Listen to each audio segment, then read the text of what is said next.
Number 2 contender Axel Schulz, coming off that very, very controversial loss to George Foreman, meets Frans Botha, the undefeated, hard-hitting number 1 contender for the vacant IBF heavyweight title.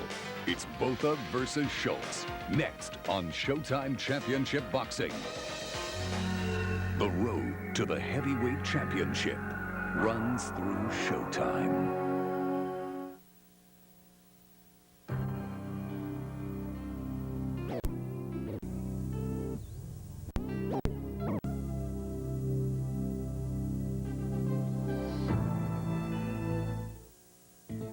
Twice this year, a contender has emerged from the shadows of the heavyweight ranks to bask in the light of a world title bout and shine as a champion.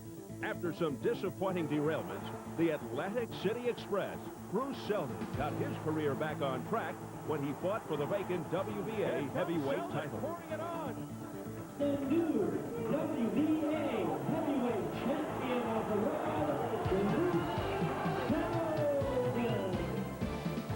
A man who had been on the edge of the championship spotlight also burst from the shadows this year. Britain's Frank Bruno finally achieved ring royalty after years of disappointment.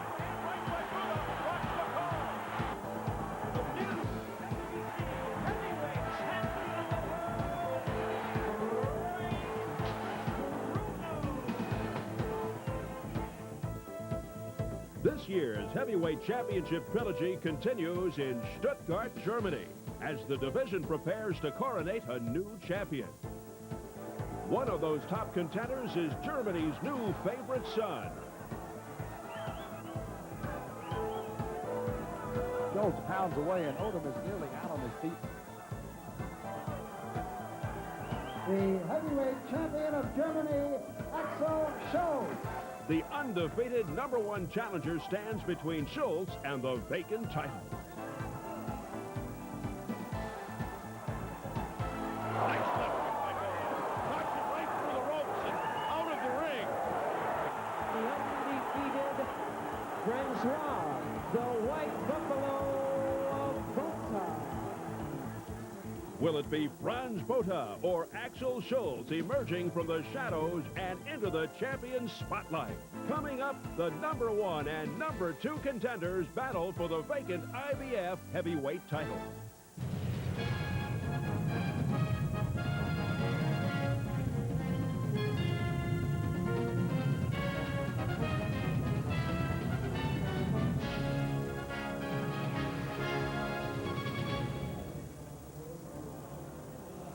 Welcome to Stuttgart, Germany.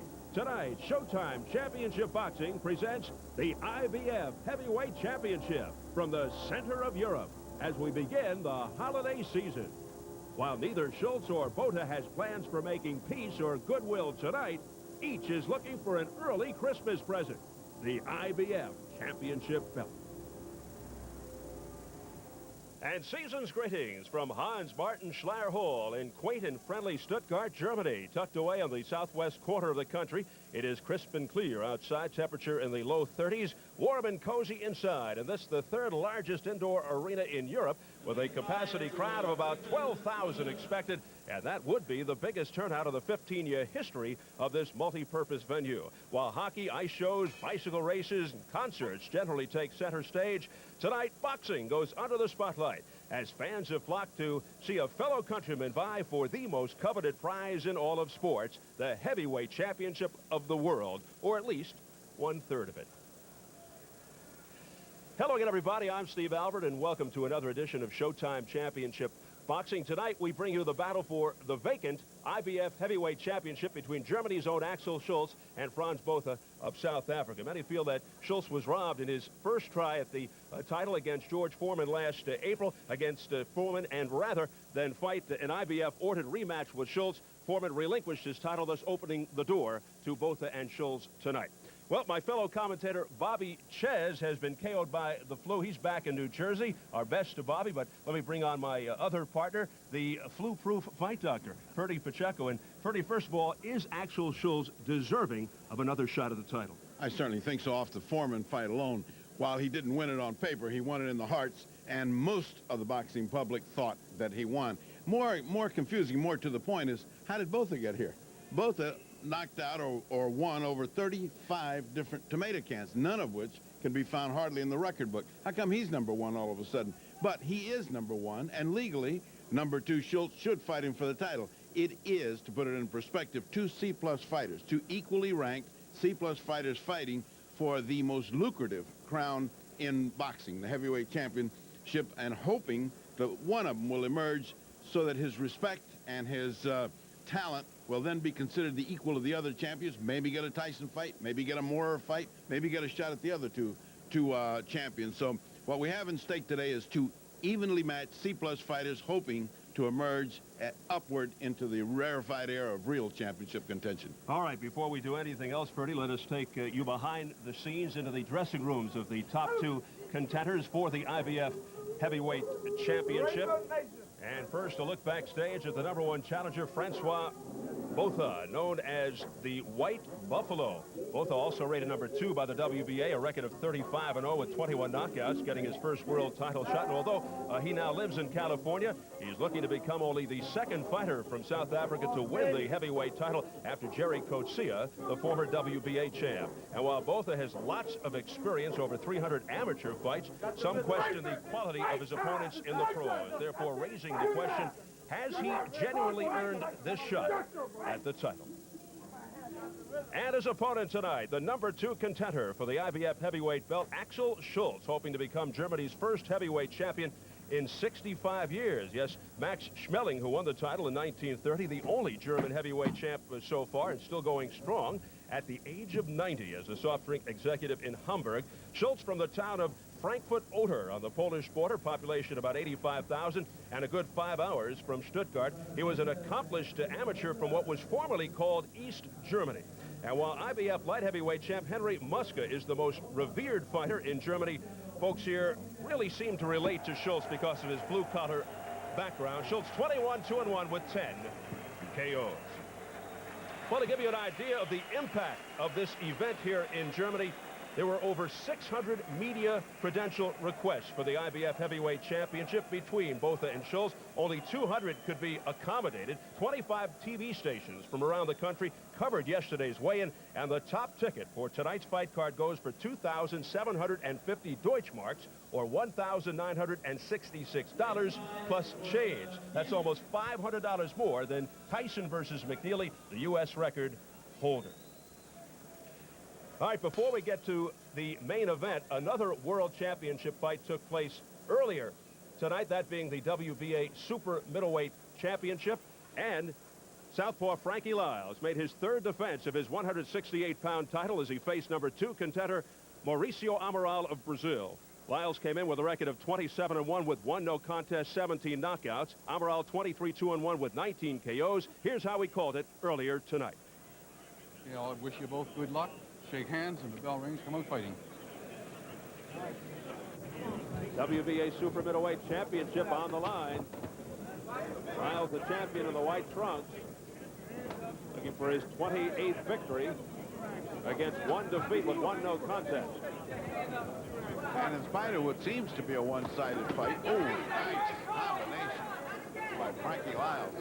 His corner seemed a little worried that time. They started exhorting him, hey, this is for the championship. Don't let this thing slip away. Considering that he's been winning just about every round, they're a little concerned. Freddie Roach and Jack O'Halloran in the corner of Frankie Lyles. Well, they're afraid he may get tired. He may get a little careless, and he does have a puncher in him. He just hasn't been able to connect with that big punch, but he's there, and he's got 4 more rounds.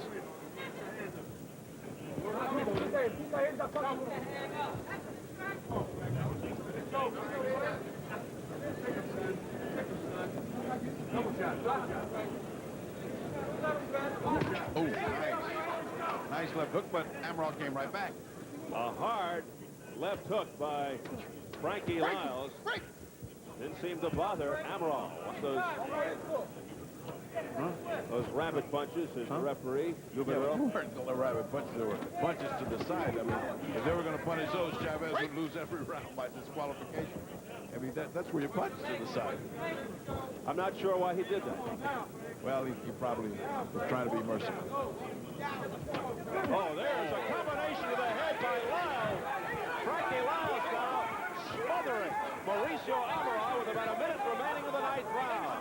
Mauricio is on shaky legs. On shaky legs, indeed. Oh, down he goes, but it's being called a slip. Boy, that was a hard fall. He really thumped to the canvas and got right up. This canvas has very little padding in it. I walked it before, and there's almost no padding whatsoever on it. So that's why you hear that big thump. Furious exchange right now, and Amaral landed with a short, crisp left hook to the jaw. Now slapping right. If he can come back and challenge, like right there. A left break hook by Amaral, and he is coming on strong here in round number 9. Even though he doesn't seem to have the legs to carry him to the attack, his arms certainly have a set to him. He's trying to put that big one in there. And so is Lyles. Lyles is punching with a great deal of strength. Lyles almost had it. Almost got it.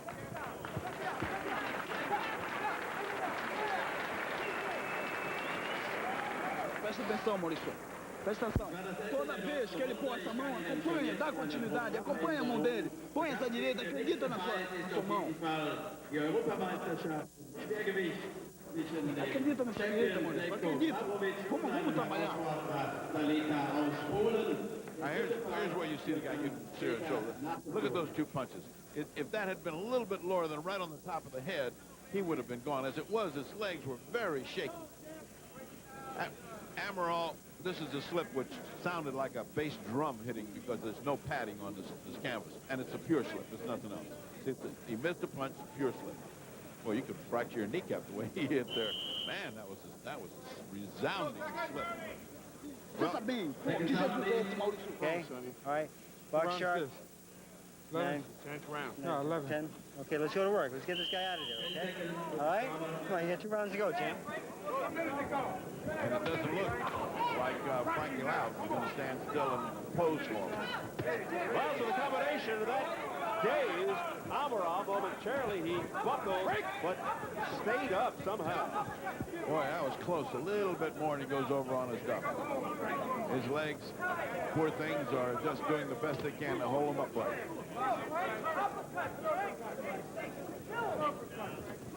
Oh, look at this combination by Lyles, just teeing off on Amaral's head.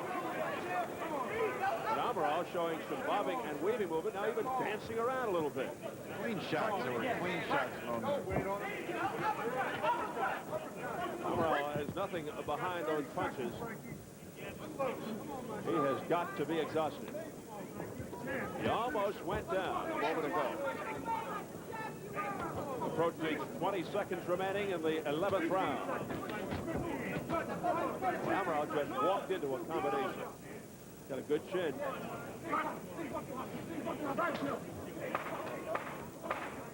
Amaral sucking wind.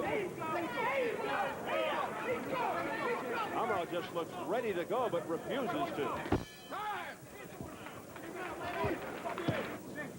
As we approach the final minute of the final round. Straight left hand there by Lyles that did tag Amaral.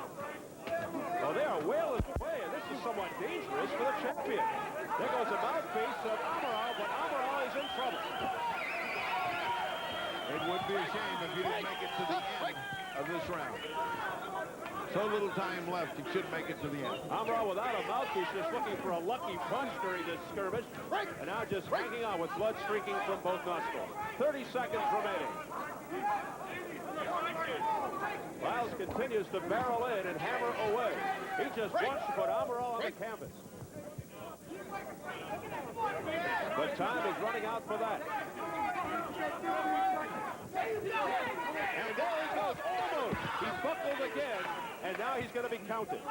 3, The first knockdown. 4, 5, 6. With 5 seconds to go, the bell's going to ring. That's it. It's all over. Let's take a look at that last knockdown. Well, there was only one knockdown, but it was at the last round, just at the last seconds, and it's almost a shame that he went down because he had not visited the canvas, and barely a knockdown. It counted over him, but the time had run out. Shots counted, 118, 111. For the winner and still champion of the world, Frankie Lyles.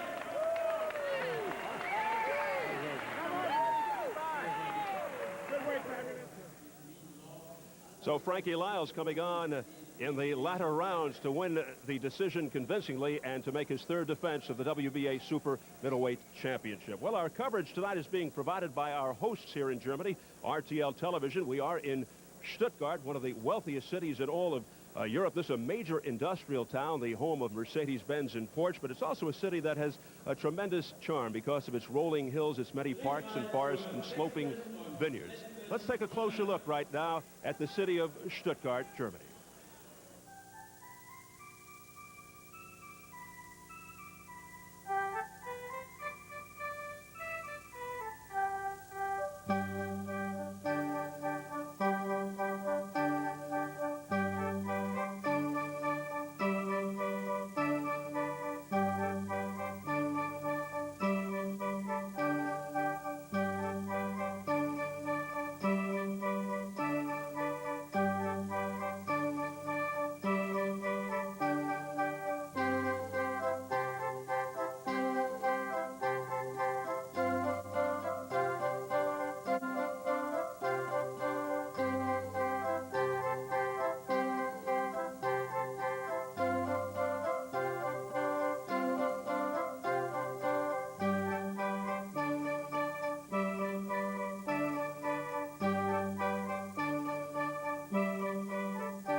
The population of Stuttgart is approximately 500,000, a city that has been inspired by the presence of their celebrity countryman, Axel Schulz. And in just a short while here at Hanns-Martin-Schleyer-Halle, Schulz will get his second crack at the IBF Heavyweight Championship against top contender Frans Botha. Schulz comes off the valiant but losing effort against George Foreman, yet a performance that put Axel Schulz on the boxing map.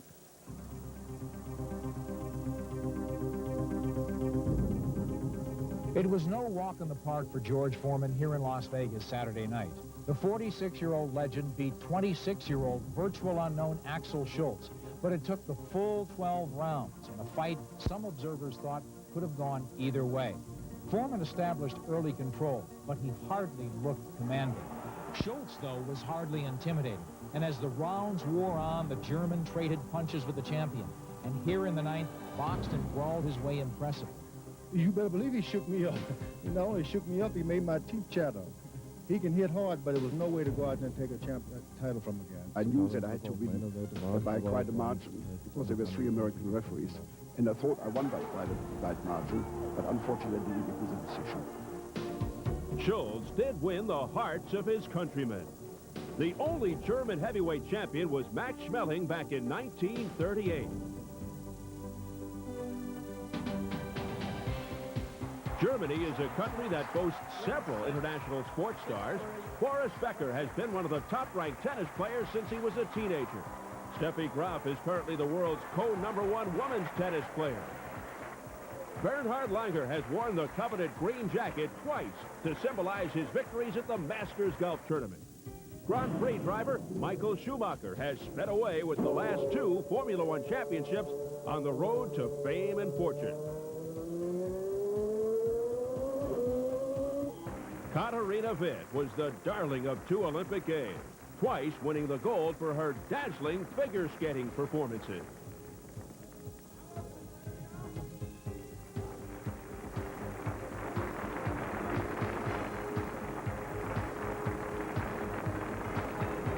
World light heavyweight champion Henry Muska has long been the king of the German ring. But these stars are in danger of being outshined.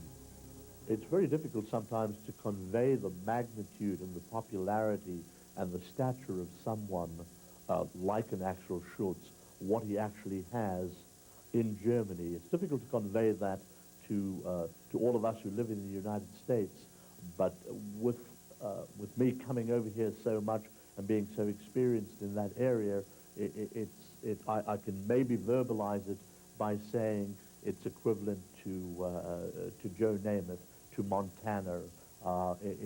It's superstar status. I am popular in Germany now. After the fight, it's the biggest in Germany. Schulz wanted to be more than a popular loser, so he petitioned the IBF for a rematch with Foreman. The IBF Championship Committee, they mandated a rematch against George Foreman. About 2 weeks later, Mr. Foreman decided that he did not want to have a rematch against Axel Schulz, vacated the title. The response to the IBF heavyweight title being vacated sent the German media into a frenzy. The anticipation of Axel Schulz receiving another opportunity elevated Schulz's celebrity status to new heights. The German heavyweight would be denied his revenge against Foreman, but he would get to fight for the IBF heavyweight championship. Consistent with the rules and regulations, number 1 fights number 2, Mr. Botha being number 1, Mr. Schulz number 2. I think I beat Botha. I'm the better boxer, and I have more experience. I have 3 fights for 12 rounds for the championship. For Francis, it's the first fight, and I think I have more experience. I think I can beat any heavyweight of the world. I don't think that Axel Schulz can ever beat me. If he did beat me, then I don't belong in the heavyweight division. Frans Botha is as proud of his native land of South Africa as he is of his undefeated ring record. Now that his home country is united after years of apartheid rule, he is especially pleased that his nation has become a symbol of goodwill.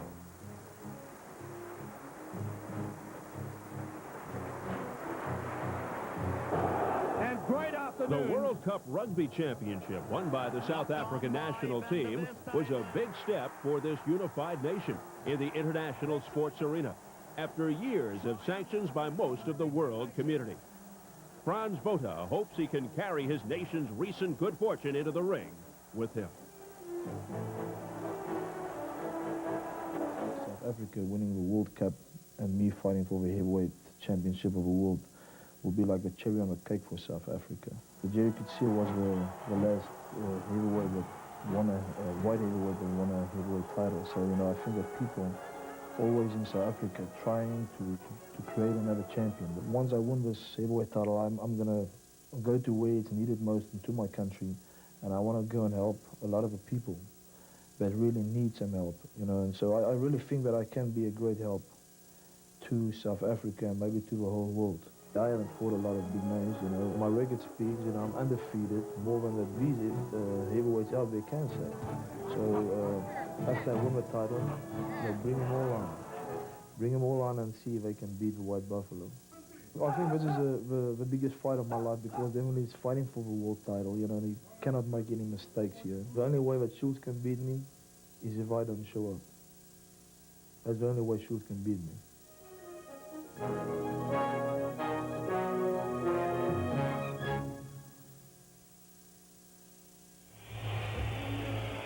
Frans Botha has gone down considerably in weight from 245 to 226 over the past few months. He's trained extremely hard, going through 8 sparring partners, but the major points to consider: who has he fought? Does he have the skills? And is a heavy punch enough? He does pack a big punch.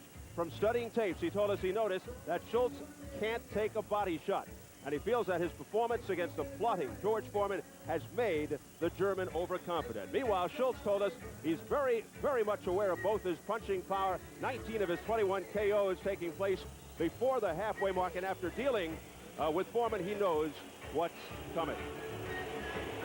Bertie, let's get your thoughts on Schulz's rise to prominence and his future in the heavyweight division. I think he's been extremely fortunate. The Foreman fight just catapulted him into prominence, because actually everybody thought he won. He didn't win, but they thought he won. Now, whether he can capitalize on that now off of Botha is what we're here to find out tonight. If he can, then he can start talking about Michael Mora or Mike Tyson or any of the champions. But if he can't handle Botha, that was just a fluke, and it will do him no good.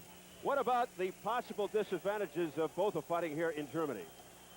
There are no disadvantages for the champion Schulz, and all the disadvantages for Botha. This is a loud crowd, big factor. All right, let's take you to the tail of the tape as we see how they stack up on paper. The age is all even. Both are 27. Axel Schulz at 6'3" with a 1-inch height advantage. Botha was 230 his last fight, down to 226 and a half. Schulz 222. Both a 74-inch reach. Schulz 74 and a half. And the IBF rules for this championship fight: 10-point must system, 3 scoring judges, no standing 8 count, no 3 knockdown rule. Only the referee can stop the fight. And a fighter cannot be saved by the bell except in the last round. And you also can check out the accidental fouls rule. Frans Botha in hostile territory. Is he deserving of this shot? Well, his ring record, not exactly a who's who of boxing. Comes off the uninspiring decision over a journeyman named Willie Jake. And that was a blistering hot day in the Las Vegas desert. He also had the flu, but he says no excuses. Tonight you'll see the real Frans Botha. Now we're awaiting Axel Schulz. Axel Schulz with the crowd very much behind him, waiting in the wings, hoping to fulfill a dream here in his own backyard. Much pride fills this arena this evening. Schulz told us he had several visits with Max Schmeling, the only German heavyweight champion. He said Schmeling told him, "I'm waiting for you to be my successor." So Axel Schulz making his way out of the dressing room, and he'll make the long walk to the ring. And as soon as these fans get to see Axel Schulz, they will erupt. And you can hear the crowd building already. It's about a 2-minute walk from the dressing room into the ring. It's going to be a while. He's not quite in the arena yet. He's not in view of the audience, but they will go wild as soon as they catch sight of Axel Schulz, his second try at the IBF heavyweight title. There's going to be a roar, the likes of which I haven't seen in a long time. When this guy walks in here, they are prime. Prior to that fight with Foreman, most thought Schulz was undeserving. He was unknown. They thought he was handpicked by Foreman, but after the final bell, most ringside observers felt he had won despite the decision. The favorite son here in Germany. He makes his way into the arena. The fans now see him, and they show their pleasure.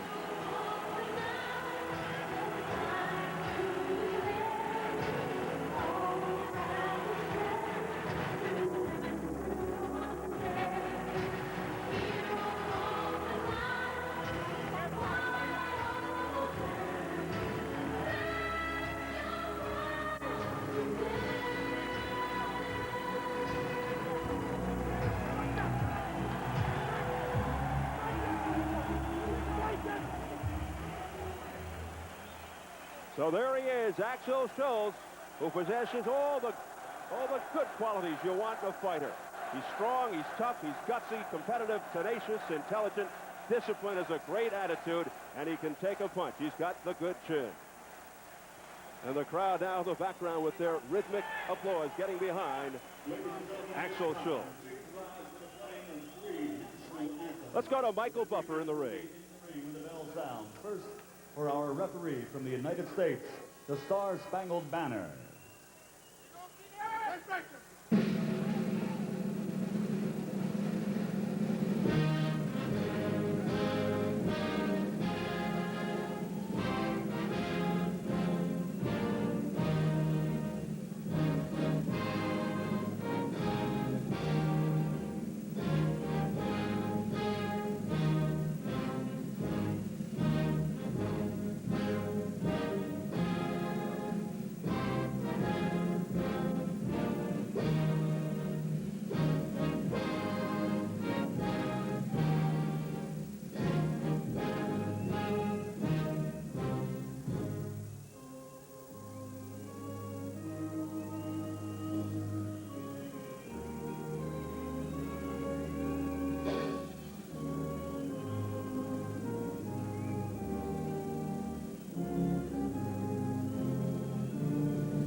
fighter. Ladies and gentlemen, please remain standing for the South African national anthem.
Und jetzt, meine Damen und Herren, die deutsche Nationalhymne.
Meine Damen und Herren, willkommen in der Schleyer-Halle, Stuttgart, Deutschland. Ladies and gentlemen, welcome to Schleyer-Hall in Stuttgart, Germany, where tonight, Sutherland Promotions and RTL, in association with Cedric Kushner and Don King, present 12 rounds of boxing for the IBF Heavyweight Championship of the World. 12 Runden IBF Weltmeisterschaft im Schwergewicht. Sanctioned by the BDB and the International Boxing Federation. IBF President at ringside, Robert W. Lee Sr. IBF supervisors in attendance at ringside, European Commissioner Benedetto Montella and Bob Lee Jr. The three judges scoring this bout on a 10-point round system will be Harry Davis of Canada, Al DeVito of the United States, and Eugene Grant of the United States. And when the bell rings, the man in charge of the action, a former member of the U.S. Olympic fencing squad, working in the 67th World Title Bout, referee Rudy Battle of the United States. Und jetzt, meine Damen und Herren, aus Schleyer-Halle, Stuttgart, let's get ready to rumble!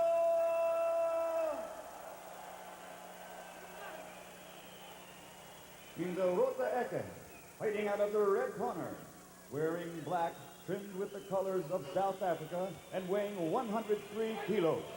He comes to the ring with a perfect record of 35 victories without a loss. His punching power has earned him 21 knockouts, including 8 KOs in the very first round. Ladies and gentlemen, from Peoria, in the new South Africa, presenting the undefeated IBF #1 ranked heavyweight in the world, the White Buffalo, Francois Botha.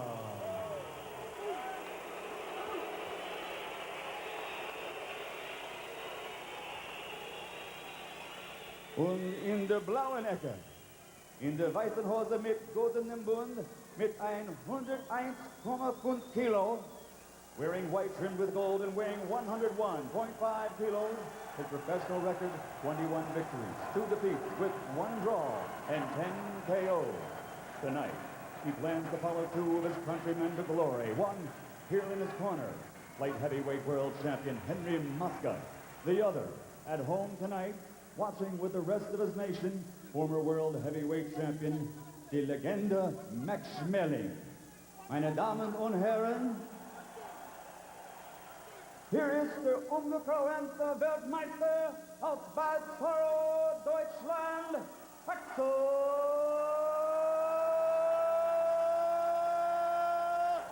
Schulz.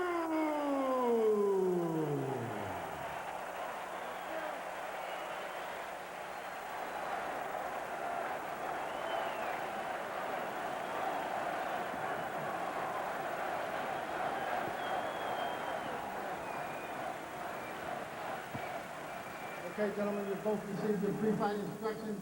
I expect a clean break at all times. When I tell you to break, I want you to step back, no hitting on the break, no punching after the bell. Let's have a nice, clean fight. Good luck to both of you. Touch gloves. Fight, baby! Fight! Fight! It's interesting they introduced the #1 fighter first, Botha, treating Schulz already as a champion. This is boxing and politics at its best and worst. George Foreman did elect to fight Schulz in a mandatory rematch, so he's no longer allowed to be the IBF heavyweight champ. That's the way it should be. But how the IBF arrived at Schulz and Botha is another story. Schulz here by virtue of losing to Foreman, although many thought he won, and how Botha got here is anybody's guess. What positive comes of this? Well, in a twisted way, it may very well turn out to be a competitive fight. Here we go, round 1, scheduled for 12 for the IBF Heavyweight Championship. They're both wearing black trunks. Frans Botha with the multi-trim and the yellow trim being worn by Axel Schulz. And Botha comes out winging. Schulz ready to take that on his shoulders. He had not made one offensive move, giving Botha a lot of encouragement to punch all he wants to his shoulders. A lot of bravery there. I don't understand that quite, that move, because he's pounding the shoulders pretty well. When Botha is on, he fights with great confidence, usually boring in as he's doing here in the opening minute, really loading up with both hands. He has a big right hand. Now Schulz coming back and getting the crowd going. And Botha going downstairs, not afraid to go downstairs, digging in that territory that will pay off later. He's supposed to have the big punch. Well, Schulz is letting him tee off. Botha did tell us he'll try to take charge early to control the fight, work the body, feeling that Schulz is very susceptible to body shots. Botha says they think I'll run out of gas. Therefore, I think he'll run for 6 rounds. Botha says he's in outstanding shape, and if he does run, it won't bother him. Botha measuring him out with the left. Already Botha is very casual about his defense. Very casual indeed, as if Schulz isn't going to attack him. That could be a big mistake, because Schulz looks like he's coiled up like a snake ready to strike. And the crowd will celebrate even when Axel Schulz breathes. No holding. So Botha off to the controlling start here, the crowd exhorting Schulz. Now Botha backing Schulz into the ropes, peppering away at the head, but they're soft punches. The uppercut there to the chin of Schulz. The only explanation I have is Schulz wants to let him get arm weary, sort of like Ali did to Foreman in Africa. He missed that punch and he got a big scream. See, Botha with his hands down, clowning already. That's not clowning, that's tired already. It's the first round. And a left hook followed up by a right that misses by Schulz. Schulz sensing the moment, as Botha already appears to be tiring. It's just that he let him punch all he wanted, and he loaded up and punched nothing but shoulders. So now he's taking a little break. But that's a depressing piece of news if it's just the first round. And as we approach 20 seconds to go in the opening round, both are already expending a lot of energy, throwing all those punches. There goes the mouthpiece of Botha as Axel Schulz comes pouring in. That's the first strong offensive move he's made, and he knocked the mouthpiece right out of Botha. And Botha now retaliates, doubling up on the right and following with the left hook as the bell sounds to end round one.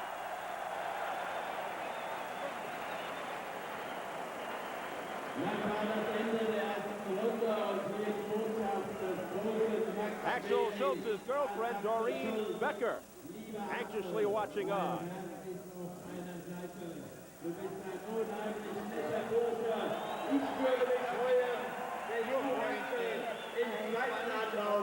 Nachfolger werden würden.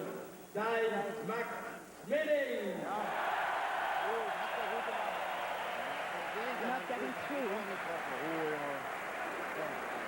Schön auf der langen Distanz rüber, linke Hand. Hands up! Chin up!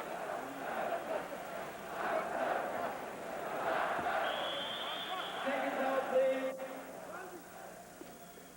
Ringfrei zur zweiten Runde, Round 2. Botha, because his mouth was open, got his mouthpiece knocked out in that first round. This is round number 2. You saw the fleeting figure of Panama Lewis in the corner there. They made a deal. They were arguing about the gloves, and he said, I tell you what, let us have Panama Lewis in the corner, and you pick out whatever glove you want. Yes, Panama Lewis working the corner of Botha. Very controversial figure. Serving time for an infamous deed back in the 80s. Well, the Many wonder if he should be in there. The crowd is electric here. I mean, this is a big-time fight here, and you can sense every bit of emotion of a big heavyweight championship fight, as Botha clearly took the first round, but you can get the feeling Schulz is just saying, well, let this guy shoot his bolt, then you're going to see what real boxing's about. Botha said he feels no pressure fighting here in Germany. That straight right by Schulz missing. Sounds like a bullfight.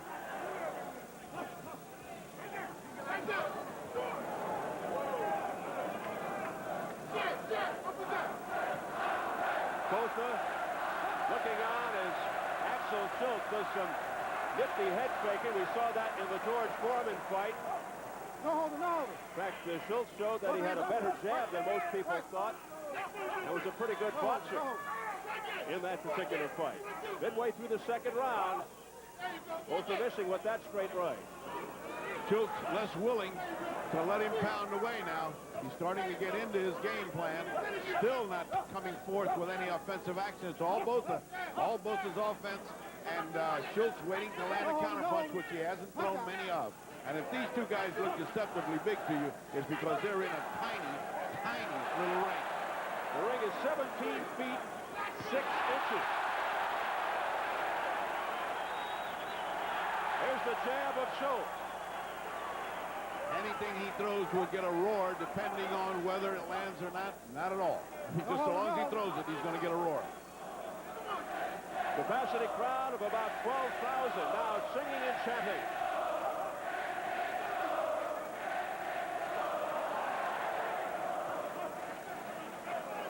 The right frost is the best weapon by Axel Schulz. Final 30 seconds of the second round. Battle saying keep him up. I didn't see any flagrant low blows. Keep him up. Still Botha doing most of the fighting. Botha with an uppercut to the body, but not having much impact. There's a low blow, but Rudy Battle is behind it. Back comes Axel Schulz with a combination to the head. And the crowd roars as the bell sounds. Not enough to win the round, but he's trying to come on. A man who got a tremendous cheer from the crowd earlier tonight, the IBF light heavyweight champion, the most popular fighter in all of Germany, Henry Maske, an interested spectator. A look at this big crowd here at Hanns-Martin-Schleyer-Halle in Stuttgart, Germany. They've come to cheer on their man, Axel Schulz.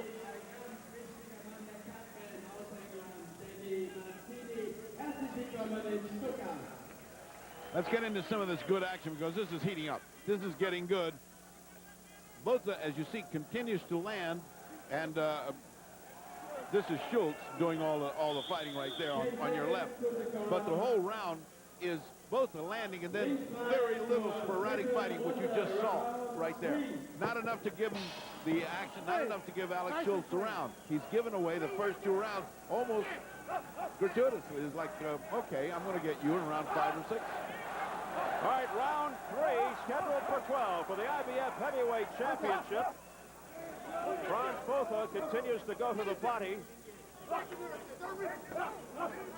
This is certainly going to be a question of stamina if it goes into the other round.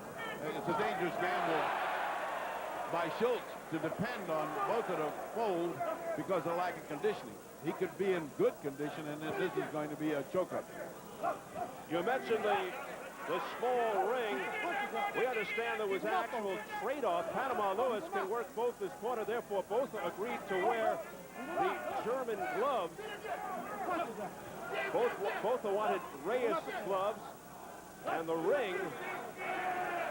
What do you think? Does it benefit Botha or Schulz, the fact that it's so small? Botha by a long shot, as Reyes gloves would, as would the fact that there's hardly any covering on the canvas. It's really flat. You can really dig your toes in and punch. It's a puncher's ring. Meanwhile, interestingly, the ring is small at Axel Schultz's request, Bertie. Yeah, it's hard to tell what went on here today. There were so many swappings back and forth and chess moves going on, and it's hard to tell. But you know what? This is boxing. It only counts when the bell rings. The rest of that goes out the window. There's a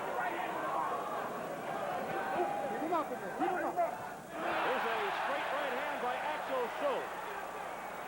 Not anything of importance, but God, they're roaring like if he'd taken his head off. Now, that's a punch. That's a good right hand by Schulz. Schulz has got to get in the rhythm of throwing combinations, which he hasn't done. He's throwing one right hand, one left hook. You know, he's got to get them together. Both in the meantime just keep working away. Point building up when you keep pounding the body. Anywhere you're hitting Schulz. Schulz told us he feels no extra pressure fighting here in front of his hometown fans in Germany. He's extremely cool, seems to adapt well to any situation. As we saw, of course, in Las Vegas against Foreman, his first trip to the U.S. Nothing seems to bother him. He was not awed by those circumstances, certainly not awed by these. Well, if he can take Foreman's punch, he should be able to take this guy's punch. Because Foreman can punch. He may not have anything left. Combination by Schulz. Again, a big roar from the crowd, but not much effect on Botha. George in his late 40s may not be much of a fighter, but he can punch. A straight right. That was a good punch by Schulz that connected. Schulz looking tired at each of these rounds. He starts to look weary with 2 minutes gone in the round.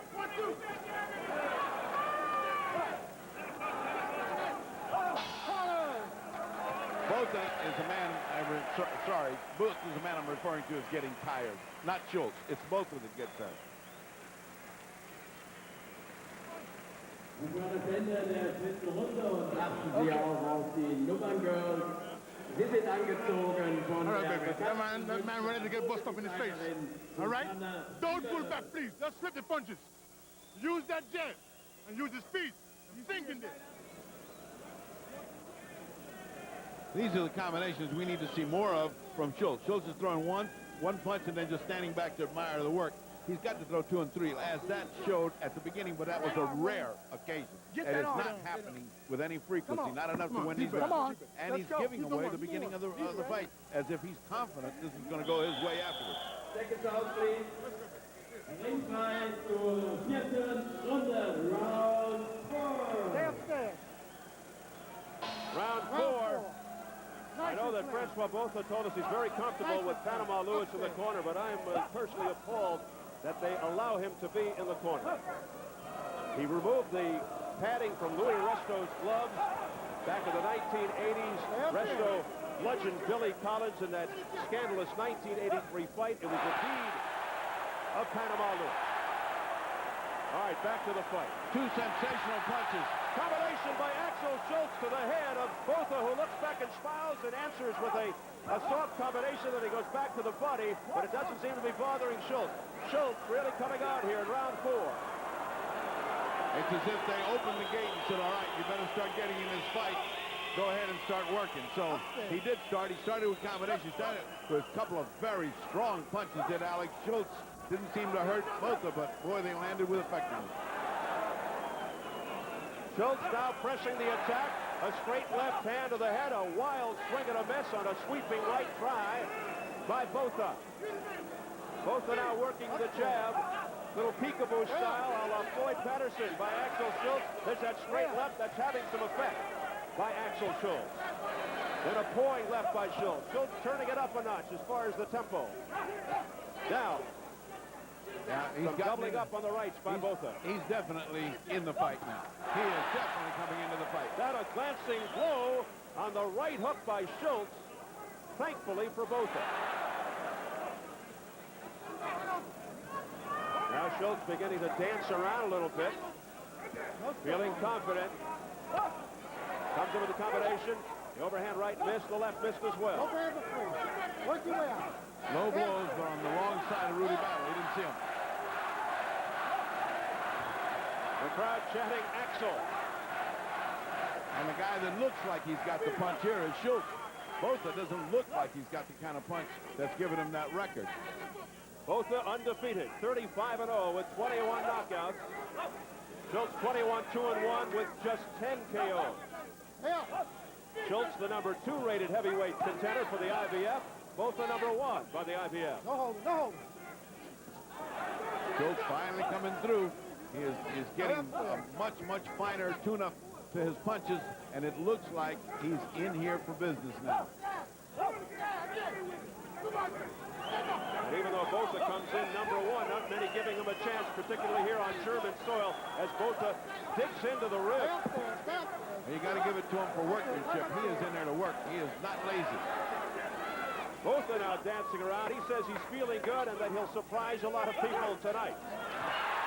Botha a little off balance there. Schulz could not finish him off, couldn't take advantage. And now Botha comes forward to the end of the round. A very close round.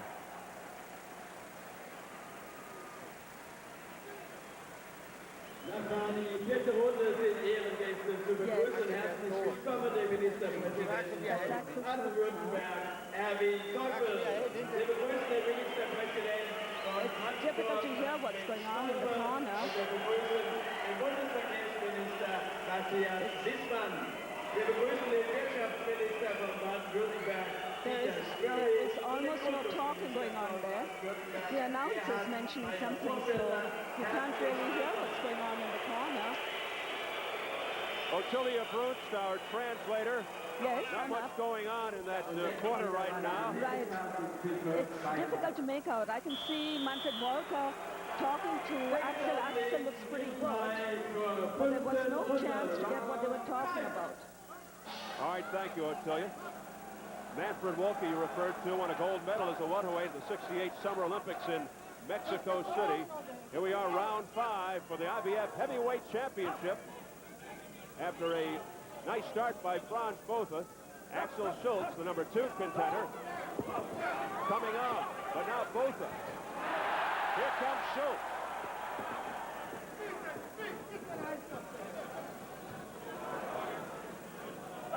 Schulz with a straight right to the head of Botha. Well, those kind of punches you can't take too many of when you're in a heavyweight.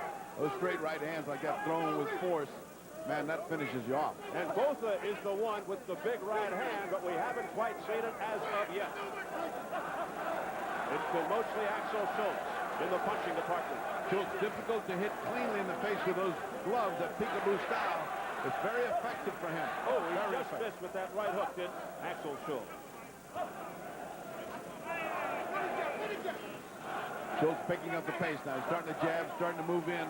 No longer willing to wait back there to get pounded by Botha. Botha looking to get into a slugfest. He doesn't think that Schulz has the power to knock him out, and he knows he has the power. So He may be taking a little bit of a risk, a gamble here. We'll see how it works out for Botha. Just putting your hands down is a sign of being tired to me. You're not fooling anybody when you're in the ring. You put your hands down. He often puts that left hand down, and he's just inviting trouble when he does that. Yeah, this time he's putting both hands. There is trouble. A combination by Axel Schulz that rocked Botha backwards. Listen, you have to be big and fast like Muhammad Ali if you're going to put both hands down.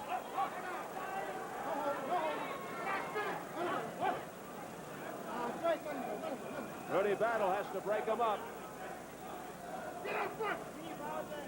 Now, Botha clowning around, and he could pay the price. Yeah, all those signals to outer space don't mean anything. The other guy's dedicated. He's right there on track. He wants to get to him. Botha coming forward and digging an uppercut to the body. It's certainly going to be interesting to see what this crowd effect is going to be on the judges. Where international, they shouldn't be bothered because the guy's doing all the work with Botha. He keeps doing all the work. The other guy gets cheered, but Botha does the work. In terms of the judging, Botha obviously pleased about the international panel, but he still says he has to go out and win every round. Cannot take any chances. Wild swing and a miss by Botha, then he landed with the left hook, and he clowns around, hot dogs it in front of Schulz, and he hears it from the crowd. And that's the end of round number 5. And what does it all mean? What did that mean? As we check out Elsa Botha, a very nervous wife of Frans.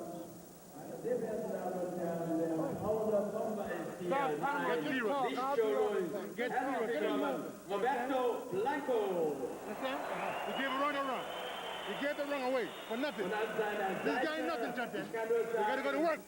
For you to be champion, you got to make the moves you made in the gym. Jab, go to your right. To the right hand. Understand? You cannot throw no one jab because you can counter you. You understand? You know what I'm saying to you, brother? Let's go get this taxi, man. You got a man that ain't doing a goddamn thing, Francois. He ain't doing nothing. Step over to your right and bring the right hand behind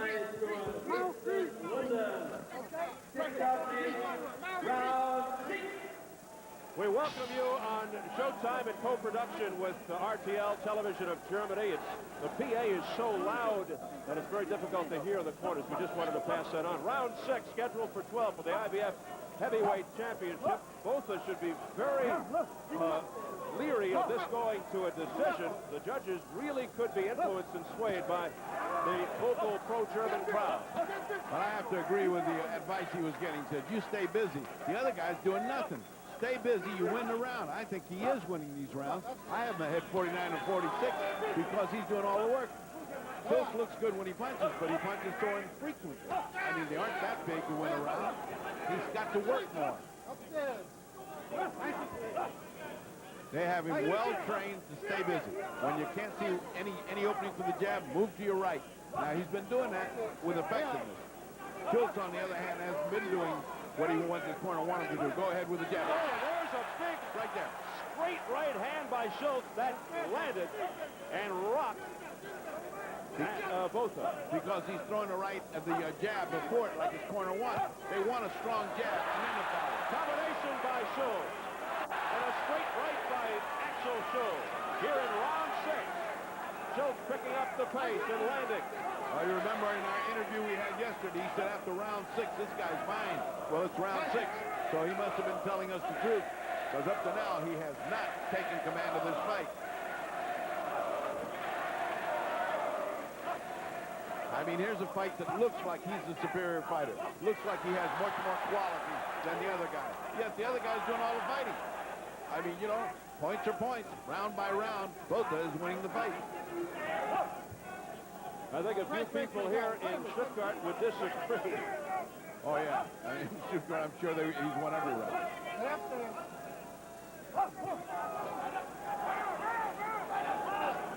Round 6 continues. Again, Botha keeping those hands down low dangerously, then he goes for the body. Now a short, crisp uppercut by Botha. Well done. Wild swing and a miss with a right and a left hook by Schulz. Schulz is trying very hard to end this thing on one punch.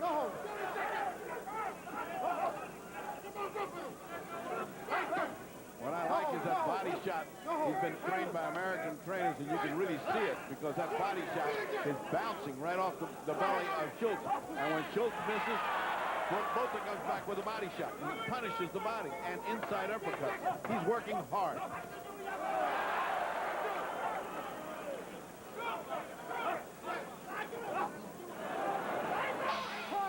And there's the end of round 6.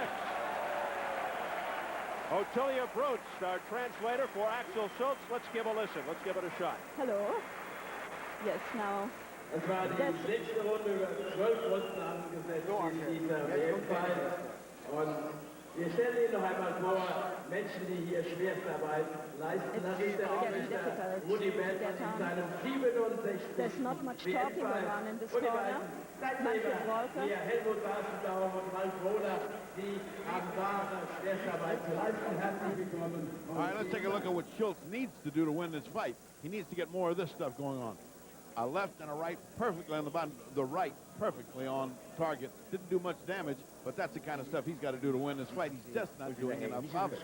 So it's an interesting fight as far as it goes because you really don't know who's winning this fight. I have both ahead because of his work, because of the work ethic. He's got his body punishment, and because the other guy just looks like he's sitting there waiting for a brilliant moment to come. It may not come. Round 7. This is certainly the best we have seen of Francois Botha, but back comes Axel Schulz with a combination of the head. Botha comes back, setting up the right with the left jab, but missing with the right combination again to the upper portion of the body by Schulz. Schulz looking extremely determined here to open up round 7. And well, he might. He's right in the middle part of his round, and he's behind. He better start fighting and start fighting hard. Once again, because of the loud PA system, very difficult to hear the corners, so we apologize for that. I would dearly love to hear what they have to say, but the PA system is so loud you can't hear one thing. I'm wondering if they're worried. But I would be if I was in his corner. He certainly stepped it up. Schulz has stepped it up. Each round, he's trying to get bigger and bigger punches, more and more fatigue showing on both of them as he's being chased backwards. As he pushes Botha back with that straight right, Axel Schulz continues to pour it on here in round 7.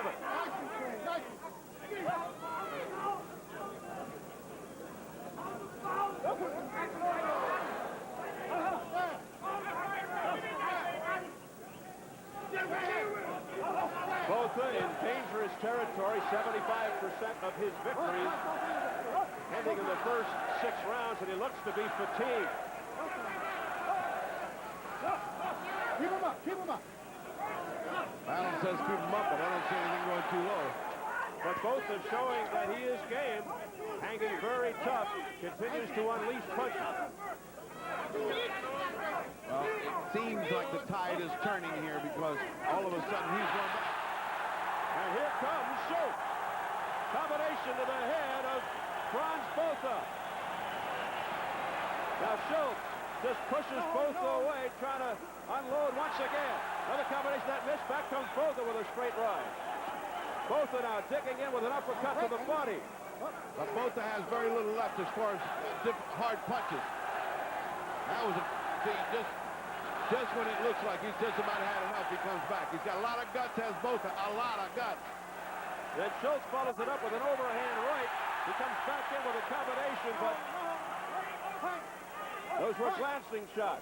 All right, break. Let him go. Step back. Go. Final seconds of round 7. Schulz missed with that overhand right off the top of the head. But he has taken command of this fight. Now that's it for round 7.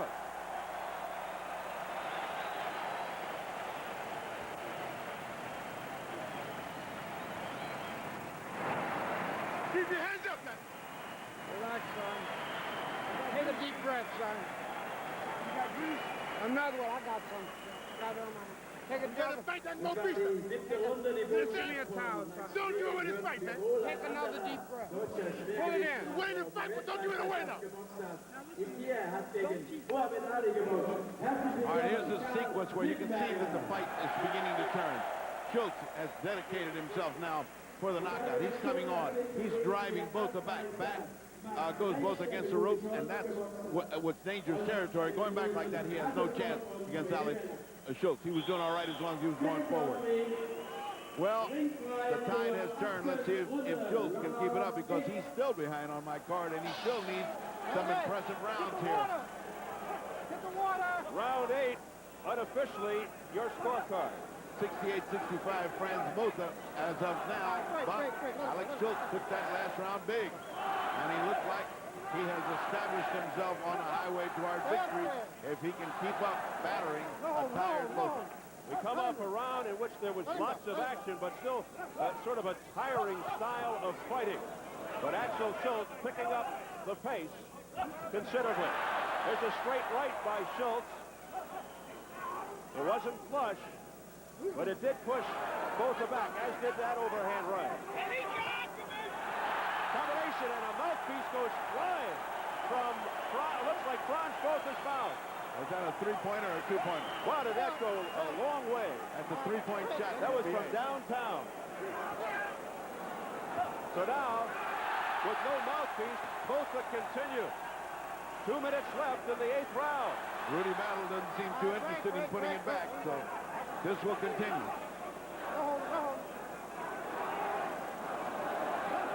They don't want to interrupt the action. They'll have to wait for the action to come to a lull before they can replace the mouthpiece. Crowd is at a fever pitch here in round 8. And once again, they look to cinch the moment to their man, Axel Schulz, who continues to fire shots away at Botha. You get the feeling one good connected punch, one good combination could turn this right into a victory. Botha just leaning on the big body of Axel Schulz. Botha got himself a big lead and expected all the damage. Left goes, followed up by a combination, a flurry by Schulz, but it was the left hook that did the damage on Botha's face. The left jaw. He is fighting exactly what he told us he would do. Wait till the 6th and then come on strong, because both are tired. Well, he certainly had it right so far. Less than a minute remaining in the 8th round. All right, Fred, let him go. Come back.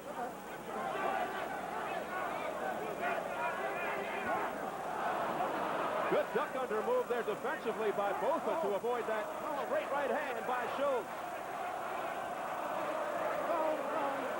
The crowd singing with 30 seconds left in round 8. Trying to encourage Axel Schulz to victory. Schulz looking the sharper of the two. Botha looks tired. Botha looks totally wilted. This is almost, he's hoping for that bell to ring. 10 more seconds. Schulz blocking away, a straight right. Left-right combination by Axel Schulz has this crowd on its feet. As the bell sounds.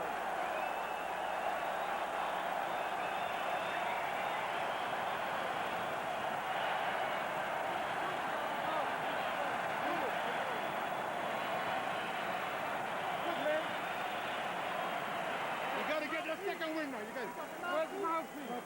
Where's the mouthpiece? You got the mouthpiece on there. Yeah, I got the mouthpiece. Don't worry about it. I got the mouthpiece. I got it. First, let's take a look at the mouthpiece as it comes flying out from a punch. And it's actually almost a blocked right hand, but you can see the mouthpiece. That's because exhaustion has taken over and he can't clinch. Now, later in the round, we see the dominance of Alex Schulz as he now senses that he's got Axel Schulz has got this fight for the taking. All he's got to do is come forward and punch hard as he's been. He looks in great shape. Schulz looks in great shape. Meanwhile, Frans Botha having his difficulty. The white buffalo may soon be an endangered species as we enter round number 9. This crowd going berserk with every move by Axel Schulz. Schulz to the right, left. combination that has Botha staggered. He continues to pour it on. Schulz takes a step back, measures out Botha, and comes right back in on him. An impressive performance by Axel Schulz, who has fought a measured fight. He has fought the fight he wants, and he is winning. The crowd shouting, Axel, Axel. And on Botha's part, we can say he took an early lead, and he's got a lot of guts. He's standing there to a pounding right now. As we have often said, two mediocre fighters, but equally matched, can give a great fight. Well, this is a great fight for these two fighters. Just like he did against George Foreman, Axel Schulz, very impressive from the middle rounds on.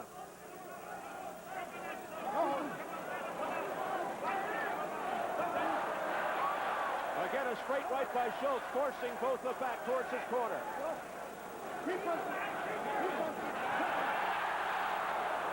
A wild right that missed by Schulz.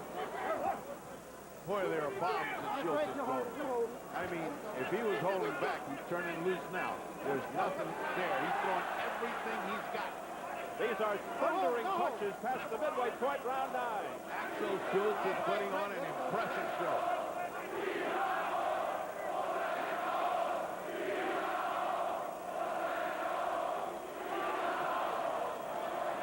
Schulz looking for one of those ferocious punches to end it.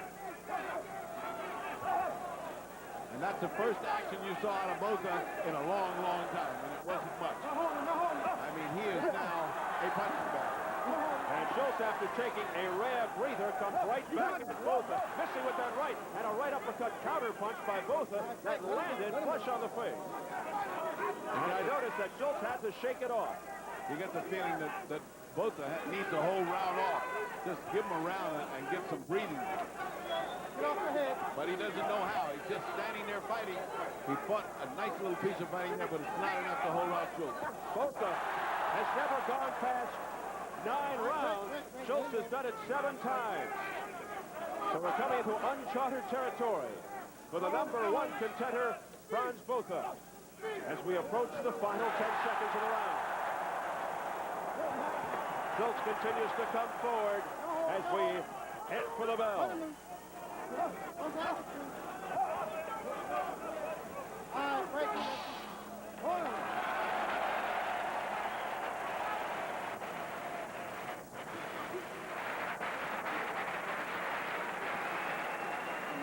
Give me the spit bucket!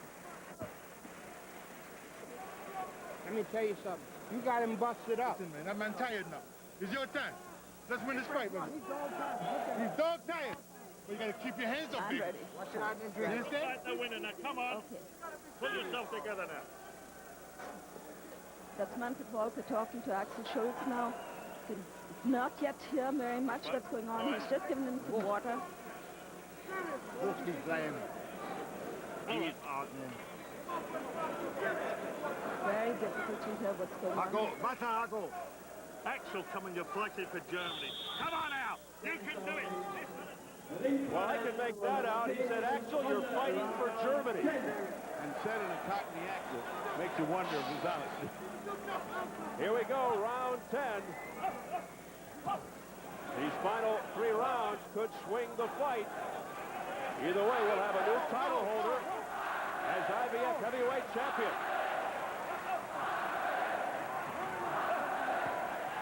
Well, if Axel continues on this causeway, it's a causeway to championship and credibility and believability, because he has so far fought a very nice fight. Championship competition indeed, yes it is. Oh, a quick straight right hand as they broke by Axel Schulz. That was a heads-up play.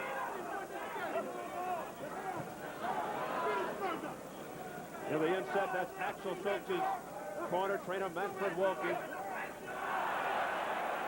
Courtesy from our friends from RTL Television here in Germany. And many worried faces there. I kept looking over here, all my old friends in that corner saying, have we got a shot? All we can do is shrug. There goes the mouthpiece again. Battle throws him back in the corner. Because there is no let-up in the action. This is action bell to bell. These two guys are fighting bell to bell. What, can you remember anytime that he clinched in this fight, they just keep going at each other. It has been non-stop furious action. It's from the mouth of Axel Schulz. It doesn't daunt Schulz. He just keeps coming forward despite no mouthpiece, as it appears. Now, in comes Botha. Botha. What a good job by Schulz to get away from the corner. Schulz is willing to give him the body. Oh, a straight right hand by Axel Schulz that sent Botha back into the ropes. Schulz is willing to give him the body. He can have that all he wants. And a right held high. Right hook by Axel Schulz. And I'll tell you what, Botha is taking a beating to the face. And Axel is not, because he's maintained the rigid discipline of the peekaboo. Peekaboo requires big discipline to hold those gloves up. Oh, what a solid straight right hand by Axel Schulz. He's got both ends uppercutted. Botha is dazed. Botha is staggered. Botha is waving in the wind. He just doesn't know how to go down. What a hard on Botha. Under 40 seconds remaining, round 10.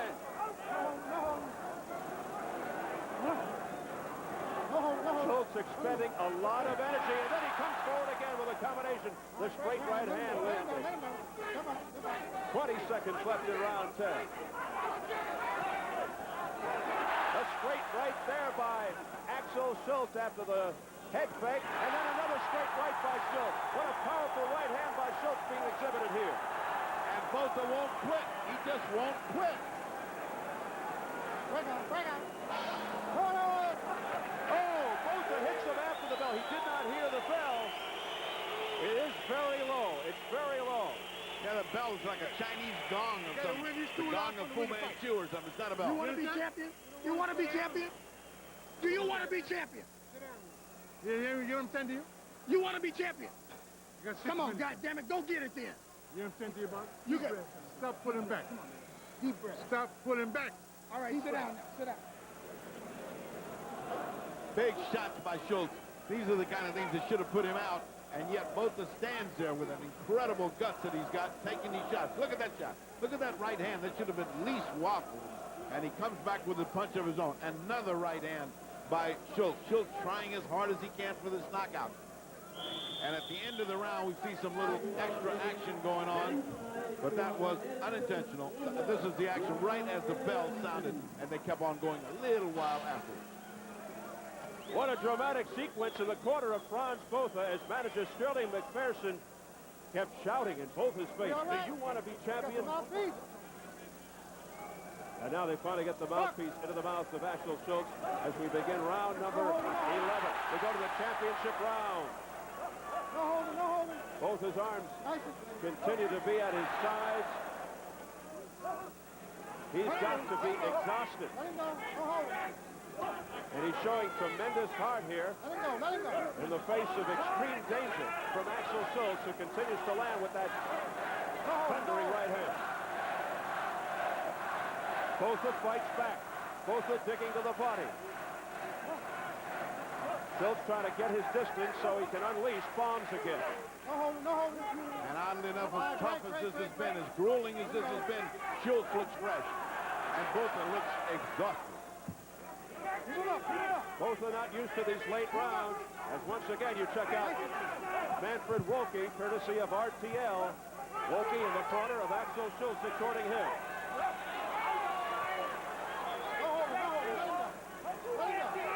Rudy Battle yells no holding. Let him go. Oh, nice right hand by Schulz, right on the button. Botha walked right into it. Schulz with a left hook. Botha walks right back into it. Botha fights right back in, just like if he wasn't really, which he is.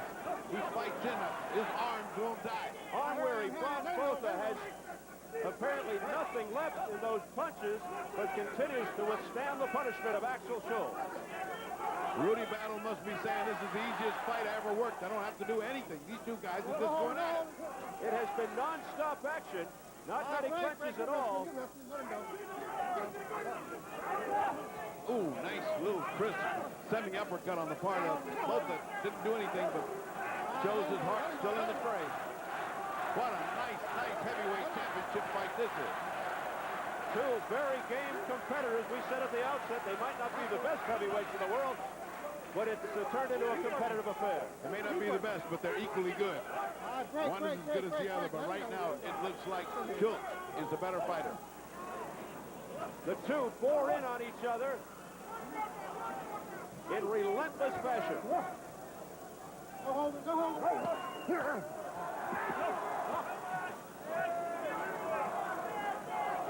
And this, you're looking at the round, if it continues this way, you're looking at the round to put Schulz ahead in the fight finally.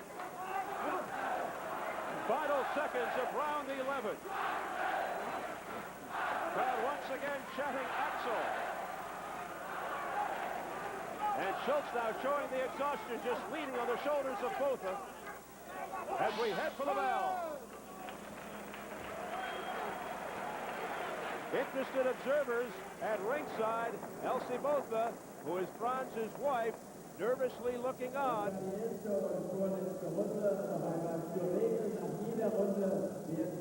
And then the girlfriend of Axel Schulz, Noreen Becker.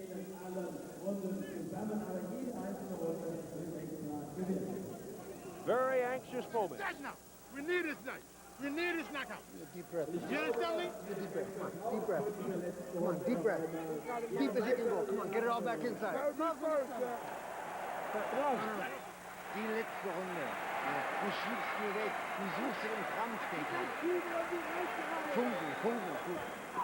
It's very, very difficult to hear. You just cannot get what's going on in the blue corner. Here we go, the 12th and final round for the IBF Heavyweight Championship. They touch gloves. Two very tired men.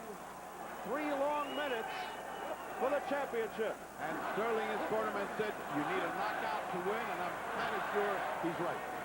I'm kind of sure Botha needs a knockout to win. Loose tape on the right glove of Axel Schulz, and both are playing to the crowd in the meantime, and you can hear the response. Well, he has been pitching a shutout since the 7th round as Alex Schulz. Coming on with extreme effectiveness. They meet in the center of the ring. Axel looks like he's almost having fun. It's all coming his way. This Axel Schulz is a good You have a very warped view of life. Yes, I've been told. Round 12 continues. Botha digging to the body. Both continue to be game. Botha, despite the punishment, moves on in. Well, they paid a lot of money to see this fight, but it was certainly worth it for the guys who laid out the bucks. They got what they wanted.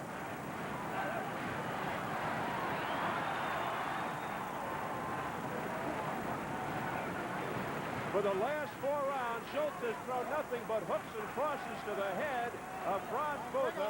No uppercuts, no body shots. He has pretty much relied on that weaponry. Minute 20 to go in the 12th and final round as Schulz comes on again against an exhausted Frans Botha. Exhausted but courageous. Standing there trying to come back, trying to look for his knockout.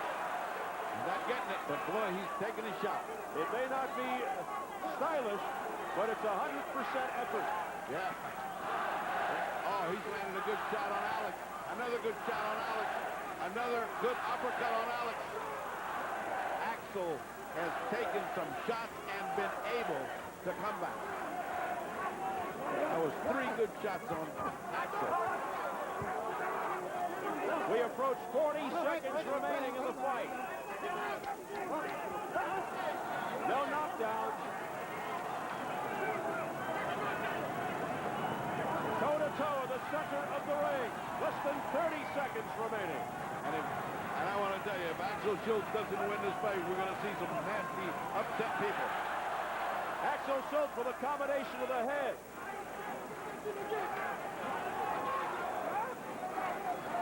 Botha has nothing left. 10 seconds to go. Yet, he gamely continues to come forward to the body of Axel Schulz. No quit whatsoever in Botha, and not an Axel Schulz.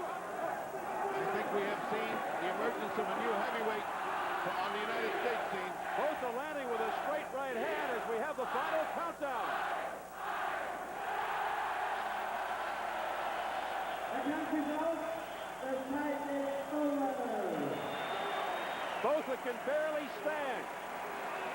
Well, I have him, for the record, before I go up in the ring, I have him 115 or 113. Axel Schulz, the winner. He gave away an awful lot at the beginning, but he came back and pitched a shutout through the end of the fight. It was an interesting heavyweight fight. It's been a long time since such a truly match fight. The two fighters, each giving the most that they could possibly give. And Axel Schulz, very effective despite a very limited arsenal. So it's now in the hands of the three judges. Harry Davis from Toronto, Canada. Al DeVito out of West Orange, New Jersey. And Eugene Grant from Plainfield, New Jersey. You see the mob scene in the ring. German flag being waved around as this crowd eagerly anticipates the decision. Axel Schulz looking to become the IBF heavyweight champion of the world.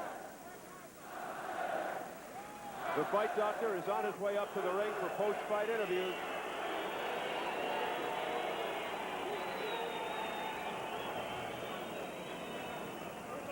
Our partners, RTL Television, will get the first interview, and as soon as we can get Ferdy in place, we'll have our interview. A courageous effort, but in our view, not enough for Frans Botha, the #1 contender. Awfully difficult to win on points here in Germany against the German favorite, Axel Schulz, who we think won the fight in any event. So they continue to tabulate the numbers. And then we'll hand it over to Michael Buffer for the decision. Here we go. Ladies and gentlemen, we go to the scorecard. Eugene Davis scores the bout 116 to 112 for Botha. That was the score from Judge Davis. The score from Eugene Grant is 115 to 113. He has it for Botha. Davis' score, pardon me, ladies and gentlemen, Al DeVito has it 118 to 111. Judge Davis has it 116 to 112. Eugene Grant scored at 115 to 113 for Schulz, the winner by split decision, Francois Botha. The winner is Francois Botha by split decision. He is the new IBF heavyweight champion, and he's done it here in Germany. Botha's wife even can't believe it. Now the fans are starting to pelt the ring with debris. Things are coming flying from the ring, and this to be expected after this controversial decision. A split decision for the South African Frans Botha. And you can see the people in the ring ducking to prevent themselves. Now bottles of beer are coming down. Schulz is leaving the ring, as you can see, as bottles are being tossed in our direction. So things getting awfully dangerous here, and more stuff is coming into the ring, and now it's getting very, very dangerous. These are not just programs, these are bottles. And a riot is breaking out.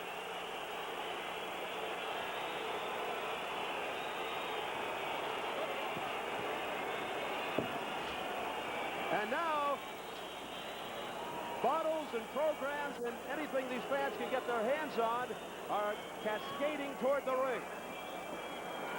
And fans are just trying to protect themselves, as you can see that gentleman doing, covering the top of his head. Oh, brother, let's just hope nobody gets hurt. These projectiles are coming from all angles, all directions. It's impossible to tell where they will land. There's one now.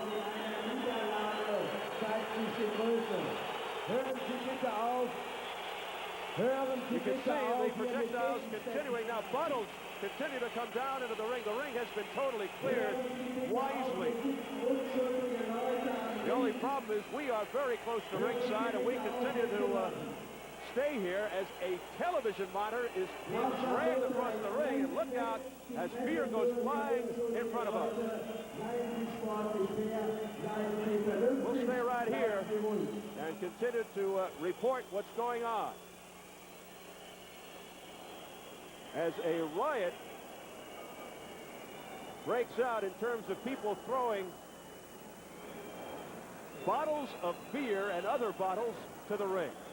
You can see fans and people along ringside protecting themselves with chairs. What they're throwing here is more than bottles. There's champagne bottles, there's glasses, and there's samples of Listerine that they had passed out, which cause you a terrific amount of smart, especially if it hits you in the head, lacerations. There's a lady that's passed out behind us, completely faded or hit by a bottle. There are people that have cuts on their head. And we are going to try to get to the interview at the dressing room if we can. It's very difficult. Boy, here's another bottle. All right, keep your cool. We have a person down right behind us, about 2 feet away from us, being attended to, a young lady, and she looks like she is out. Yeah, she might have been hit on the head. Oh, now she's talking. Good sign. She's talking.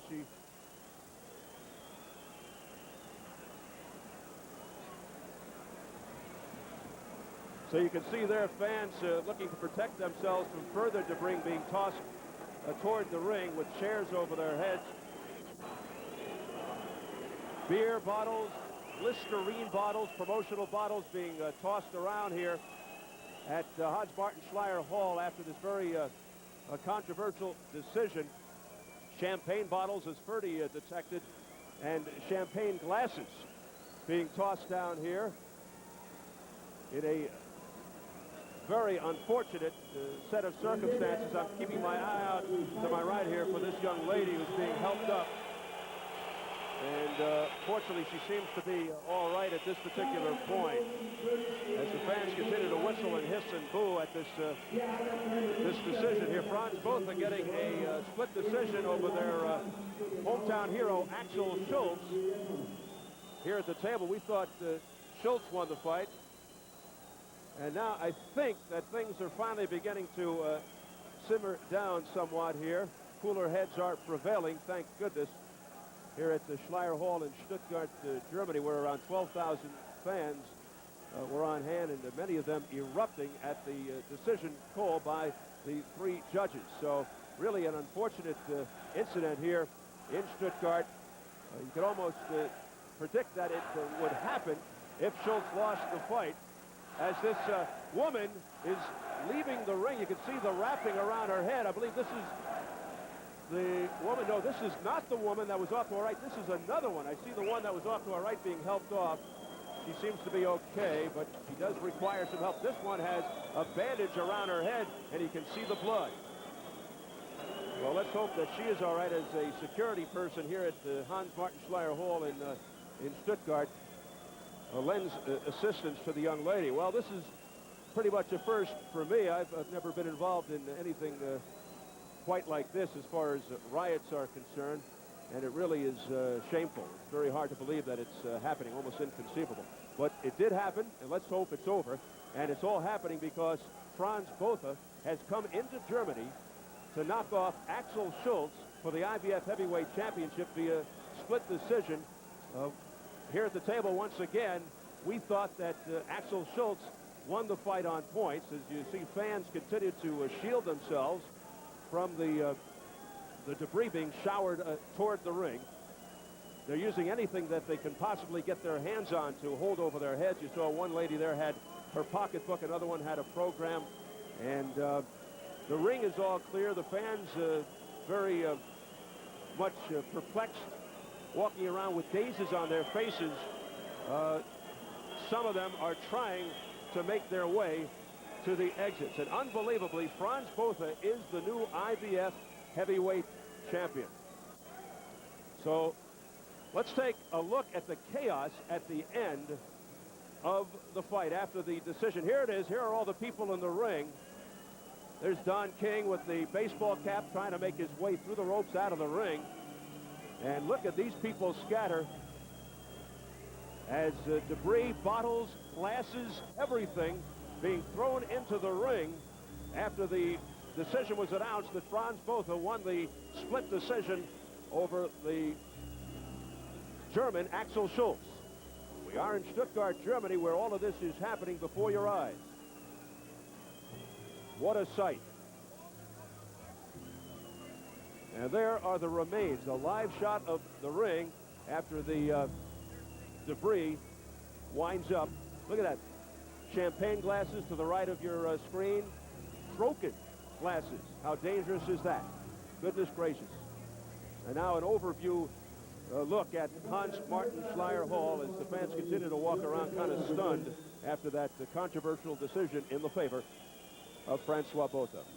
We've got the new IBF heavyweight champion standing by, and Ferdy Pacheco has him alongside Frans Botha in the dressing room. Go, Ferdy. All right, champ, I hate to interrupt such a pleasant thing, but you are now the champion. That was a very difficult fight. Did you think you had that one at the end? I definitely think that I won most of the rounds. What helped Axel was the crowd. Helped him a lot, and he would throw big shots, and you know the crowd will go crazy. So actually, you know, he called me a few times to the right, which made him look good. But most of the time, I had my jab in his face, and that won the fight for me. Well, I think you won all the beginning rounds of the fight. The end was all his rounds, except you were fighting back continuously. I would say yes. The middle rounds I gave to Axel, but then I finished strong. I'm always a strong finisher, and I just want to say, Don King, thank you. God bless you. You're a great man, and I owe it all to you. Yes. This year is a great man, and I owe it all to Don King. We're standing, excuse me, we're standing with Don King now. You and I have seen an awful lot of heavyweight championship fights. Was that not a good championship fight? That was an excellent championship fight, and the White Buffalo did just what he's supposed to do. He roamed. He proved that he was the best. The fight was not as close as it seems to be, but the fighter fought, and he did a terrific job, and I'm just so very proud of him. He's undefeated as the heavyweight champion. This is the third time we've done it. Let's stop at an important point. You are saying you thought he won definitely. Yes, definitely. Hands down. Wasn't no question. I thought Schulz put on a good show. He was trying to hang on, but he gave away the first 6 rounds. You know what I mean? So then in the last rounds, he got a few rounds in there throwing big blows, but Botha was always there, continuously coming back. I was telling Sterling, I thought he was behind and he had needed something to come on, and I thought the other guy had just come on, but it's just the way you and I look at fights. You can look at it both ways. Either fighter deserved to win tonight. It was a good fight. I think that Schulz did a good job. Botha is the champion no matter how you do it. If you say it's by a fraction or you say it's by a mile, he's the champ. You know what I mean? Amen. All right. Botha, this is a wonderful night for you. What do you expect in your future now? I know it's in the hands of Don King. What would you like to happen?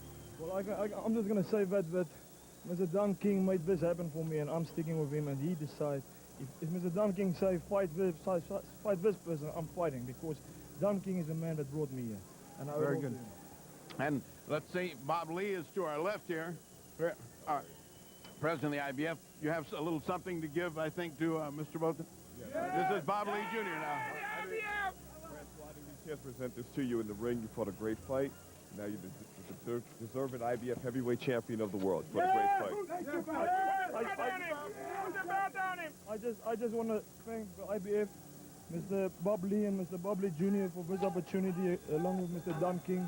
And I appreciate him. God bless him all. This is a great title for me and a great moment. Thank you. Well, the criticism was, why did they rank you #1? Now they know why they ranked you #1. Absolutely. That's right. That's what they always criticize the IBF, whatever they do. But he stood up for the IBF. He stood up for Don King. He stood up for Francois Botha and his family, his father, and his beautiful wife, Elsa. He did it for South Africa. Nelson Mandela, hello. We are coming there, Nelson, and we are bringing a champion there. So it's really great. All right. Obviously very happy and peaceful dressing room in contrast to what the hell we just went through outside.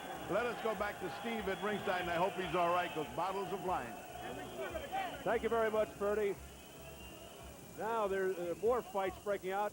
You can see the bottom of your screen, somebody being carried out of the ring. I don't know what was going on there off to the corner. There it is. Some fan is just being bodily carried out of the premises here. And why they even sell bottles of wine and champagne and then leave the bottles and glasses with them is beyond me. And it really came back to haunt everybody here at Stuttgart tonight. And another point, we were all ready to accept Axel Schulz as a new heavyweight champion, but it really is difficult to comprehend the fact that Frans Botha is a new heavyweight champion. He is now the new IBF heavyweight champion. He won by controversial split decision tonight, which prompted the riot. Eugene Grant, one of the judges, had Schulz winning 115 to 113. Harry Davis had Botha winning 116 to 112. And Al DeVito had Botha winning 118 to 111. From this perspective, we thought that Axel Schulz controlled the fight from the 6th round on and did it in powerful fashion, not to take things away from Frans Botha, who put on a very courageous and game effort, showing a lot of heart coming back even after being pummeled from time to time. But still very, very difficult to accept the fact that Frans Botha is the new IBF heavyweight champion. So the question now, who does Botha fight in his first title defense? If you didn't hear, George Foreman versus Michael Moore fell apart this past week. So the mandatory rule, as we understand it, is that the winner of this fight has to fight Michael Moore. The interesting thing now, when you talk about all three major belts, WBC, BA, and IBF, none of the champions are considered the best three heavyweights in the world. Frank Bruno, Bruce Seldon, and now Frans Botha.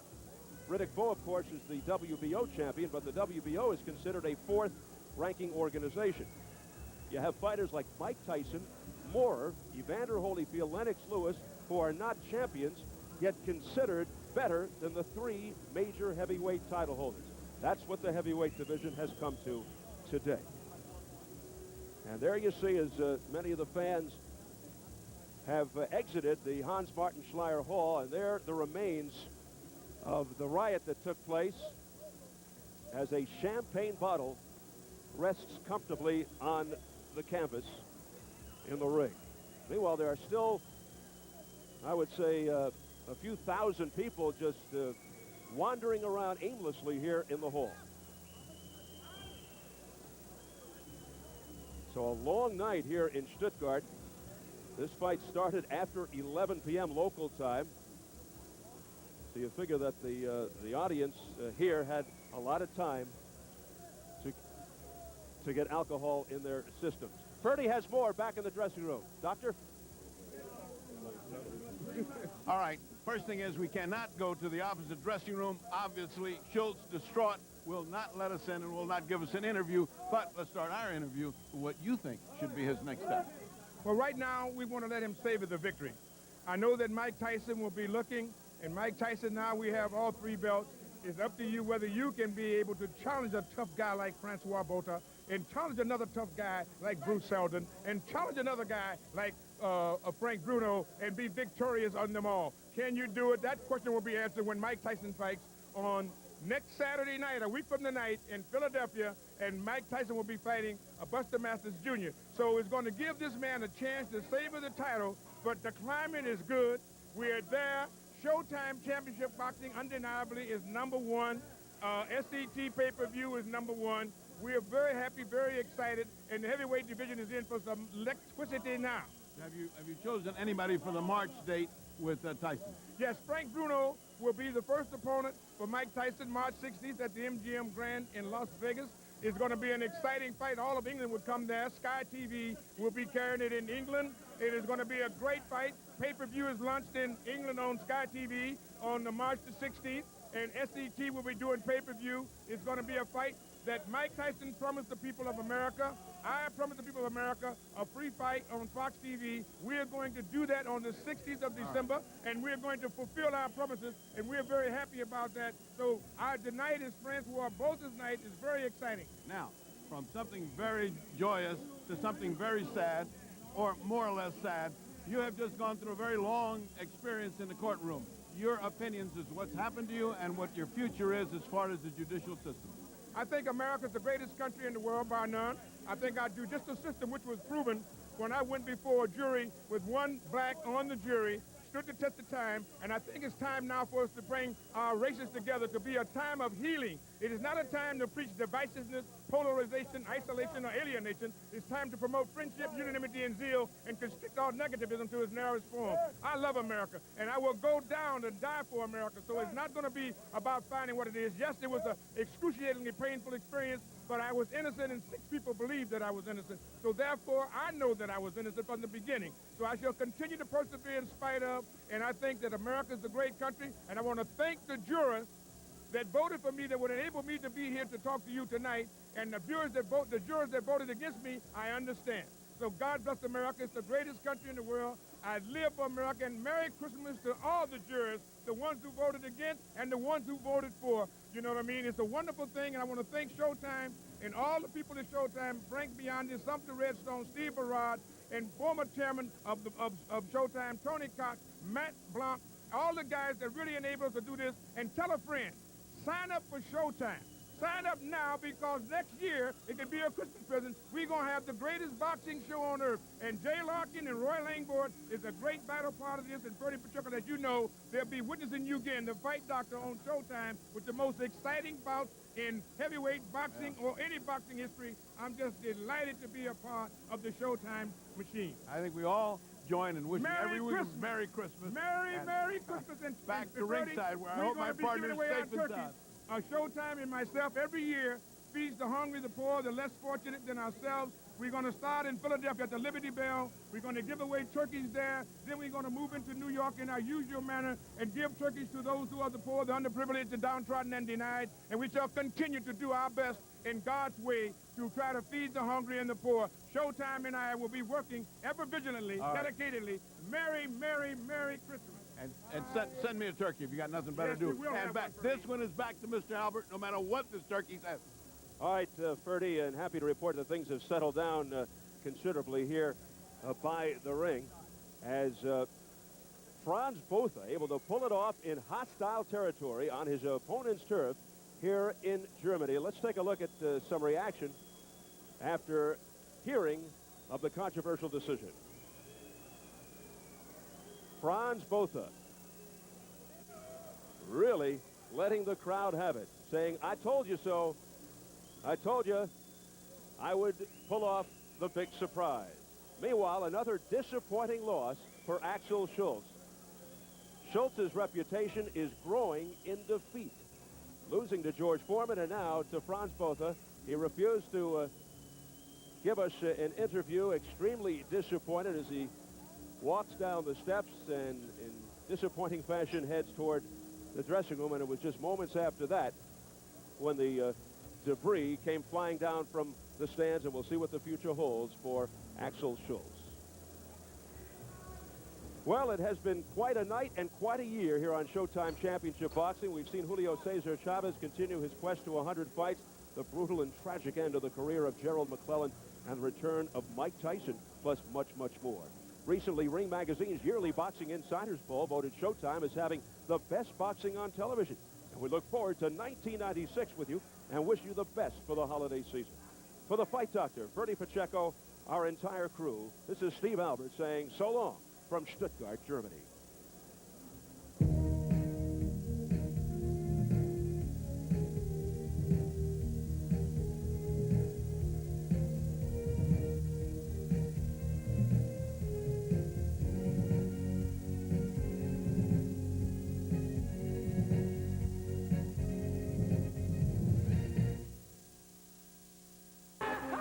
What could be more outrageous than Robin Williams? Come on down. I'm a schizophrenic. One of us will help you. Robin Williams behind the scenes. Give me the playback on that right away. He's on the set for the making of Jumanji. I'm not afraid. Ray Mercer. Michael Carbajal. Our next bout, Tommy Morrison takes on David Jocko.